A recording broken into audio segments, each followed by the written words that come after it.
So we're now on the on the ridge between Silvermine Bay, Mui Wo, which is what you were just looking at a second ago, and now we're panning around.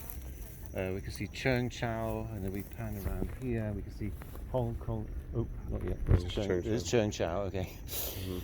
Then pan around a little bit more. We can see Hong Kong Island, and then over here we can see Peng Chau, and then we can see Qingyi and Disneyland, and then just in the more in the foreground is the golf course, the Discovery Bay golf course.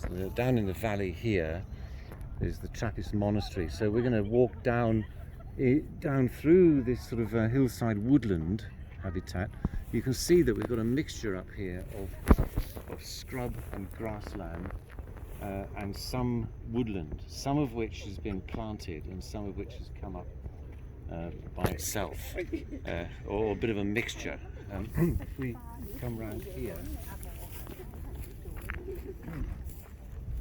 this is Acacia confusa. Maybe we can have a closer look at the foliage because you often can't actually get to see it. So Acacia confusa has these sort of kind of, what do you call them, like oar-shaped leaves, you know. And they also, actually, if you look closely, the veins of the leaf also run kind of parallel along the length of the leaf, and that's a feature of acacias. Acacia confusa is by far the most common planted here, and it's not planted so much now, as I've mentioned, but it was commonly planted on slopes to start the process of greening and reforestation. Oops, up here, right, it's so exposed up here. This tree is probably 20 years old and is only, hardly twice my height, right, because it's so exposed up here.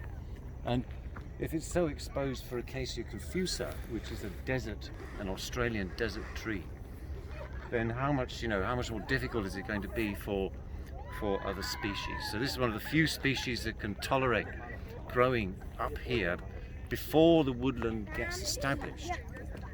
And this raises another issue of the planting of native species against non-native species. This is non-native, but actually hardly any native species would grow successfully up here. They're native species because they're native to the original vegetation of Hong Kong, which is subtropical jungle. Well, we human beings have cut down and destroyed the whole subtropical jungle.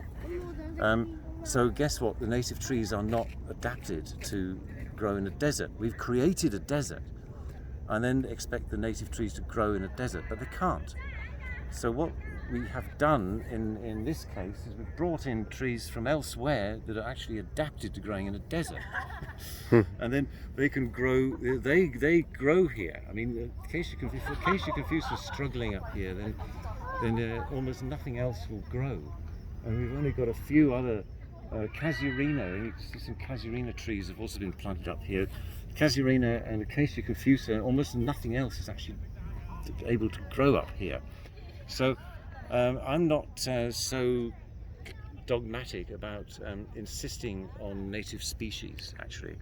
I think that these are useful foreign species to get the process of reforestation started. Once these have created a canopy, and once they've created a microclimate beneath their canopy, then the native trees can come in. Then the birds have got something to sit on and poop the native seeds down into the ground, and the native trees can come up underneath the non-natives. And that's what we'll see as we go down into the valley. We'll see this at a much later stage. But this does require long-term management.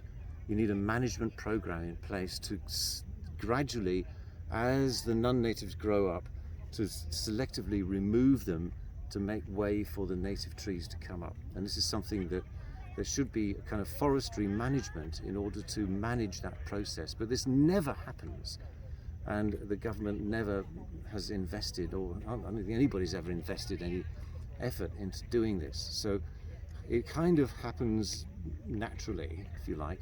Once the unnatural planting's been done, then the natural woodland will come in. But if this was managed properly, you'd be able to establish native woodland much quicker with the help of these non-natives as nurse species.